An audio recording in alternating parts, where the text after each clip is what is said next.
When I first got to the Senate, Bill Bradley, the great senator of New Jersey, challenged me to have dinner or meetings with every one of my Republican colleagues. And one guy I couldn't get to meet with me is a guy named Jim Inhofe. But I decided, you know what, I'm going to go. And I go.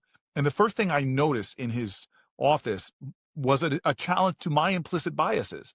I didn't think that this elderly white guy would have on his mantle centered a picture of him in an affectionate embrace of a little black girl. He said, "Mr. Chairman, sir, who dat?" And he laughs, and he tells me this beautiful story of them adopting this little girl out of a very serious crisis.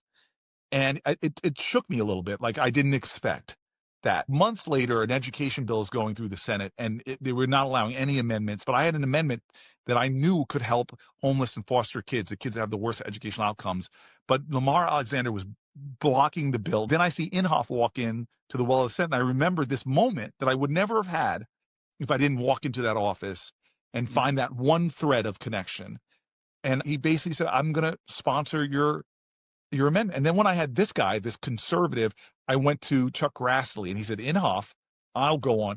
I had like a full house of Republicans. I went to Lamar Alexander, and he looked at me and said, "Of course we'll put that on." And it's the law of the land now. I can never, ever let myself lose this perspective that we can still find something that we could build upon.